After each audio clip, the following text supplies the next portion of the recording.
23. Discussion between Narayana and Yagnavalkya. Om Shri Ganeshaya Namaha. Narayana said, O eminent Brahmin, comprehend that Ganesha is the sole supporter of the universe. He bestows intellect within our hearts and externally bestows siddhis. Hence, O eminent Muni, this Lord must be worshipped first. He exists in the beginning, middle, and end of everything. There's no doubt about it. We are all endowed with attributes, but Ganeshwara is the form of the divine Brahma. The Lord of Siddhi and Buddhi, Ganeshwara, is worshipped by all. His abode Swananda is devoid from existence and non-existence. This Lord is devoid of dualities and is the most supreme among the superior ones. He is Paratpara. He is incomprehensible to the Munis and Devas. Comprehending this form of Ganapati, the devotee is liberated from all bondages. O eminent one, the whole world exists because of his support. Once, all the bhutas, primordial elements, envious of each other, were arguing. Each claimed that he was superior. Each argued, it is because of my support that all things exist. I am the creator and preserver of all. I can destroy all with my Maya. Hence I am independent and self-willed. In this way the deluded, powerful elements, the bhutas, debated. Gunadisha manifested among them in the guise of a Brahmin, to impart knowledge with a kind of intention of resolving their differences.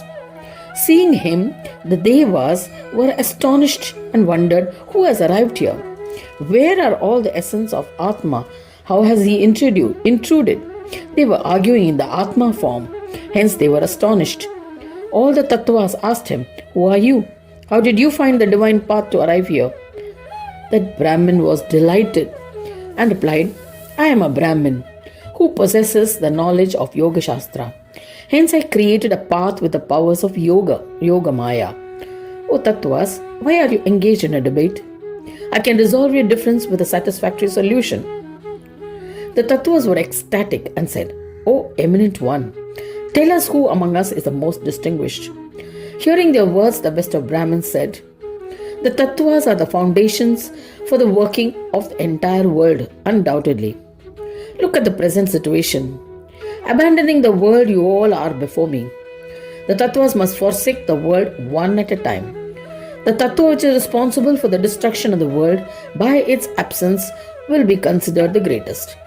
Accepting this tactful solution, the Tattvas deserted the world serially. First of the five Mahabhutas, or gross physical principles, the Brahmakara, earth element, Prithvi, abandoned the world, and yet the world was not destroyed. Next, the water principle, Jala, abandoned the world, yet it was not affected. Then, the fire element, Teja, abandoned the world, but it was not destroyed. Thereafter, Vayu, the air principle, abandoned the world, but it was unaffected. Akasha, the ether principle, abandoned the world, yet the world continued to exist. The five rudimentary tanmatras, or the five subtle elements, that is Shabda, sound, Sparsha, touch, Rupa, form, Rasa, taste, and Gandha, smell, also abandoned the world. Yet the world continued to exist as before. As the world was unaffected by the abandonment of the five Mahabhutas and five Tanmatras, they lost their prowess and started lamenting. In the same manner, the five Jnana Indriyas, or organs of perception, abandoned the world, yet the world was unaffected. Linga Sharira, the astral body, is of 7 Tattvas. Linga Sharira is of 17 Tattvas. 5 Jnanendriyas, or sense organs, ears, skin, eyes, tongue and nose, and Buddhi, the intellect, in the Manomaya Kosha. 5 Karmendriyas, or organs of action, that is speech, hands, legs, genitals, anus, and 5 Pranas, Prana, Apana, Vyana, Udana, Samana. In Pranamaya Kosha, Manasa, mind, even the 5 organs of actions or karmendriyas left. Yet the world was not destroyed. Thereafter, Indratmaka Brahma abandoned the world, yet it remained unaffected. Then the Devas who enlightened the Indriyas, the organs, separated, yet the world was unaffected. They were also aggrieved. They became deprived of their brilliance and lived in seclusion. Thereafter, the Anna Brahma, the food sheath, left the world, yet the world was uninfluenced. When the life force Prana Brahma, Pranamaya Kosha, or the vital sheath, renounced the world, it was unaltered. Manomaya Brahma, mental sheath, abandoned the world. His absence was filled by someone else and the world was unchanged. Thereafter, Vijnana Brahma deserted the world, yet the world was unchanged. Thereafter, Ananda Brahma, the bliss sheath, too renounced the world without affecting its working. Now the Brahma, the primordial sound, enthusiastically abandoned the world, yet it worked uninterruptedly. Therefore, Bindu Brahma abandoned the world. Soham Brahma also abandoned the world, yet the world was unaffected. The Bodhatmaka Tattvas had forsaken the world without any effect.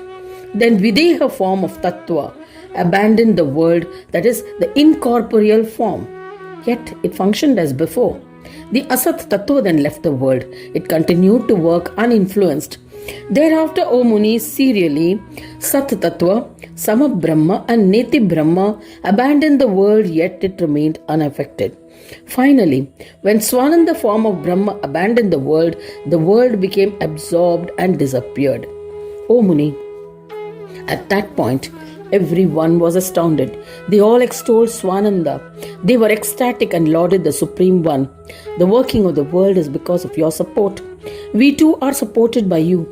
You are the Nayaka of all Tattvas. That is why you are known as Vinayaka. O Vinayaka, our salutations to you. O Lord, please create this world once again, and O Swami, restore it to its previous state.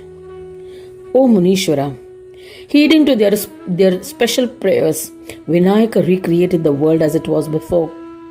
Thereafter, the Tattvas entered the world, established themselves in their respective positions with joy. O Brahmin, for this reason, all the Tattvas or Isha are known as Jagadishwara. Ishvara or Lord of the Jagat or world. In this way, fathom the exceptional secret of the world. O Yagnavalkya, Vinayaka exists as duality, Nijananda and Nirananda. The Lord's body is Satchidananda. His body is not like ours. Our body is Asat, Achit and Nirananda, just the opposite. Asat means it will not exist, and Achit means it is full of ignorance, and Nirananda means full of miseries.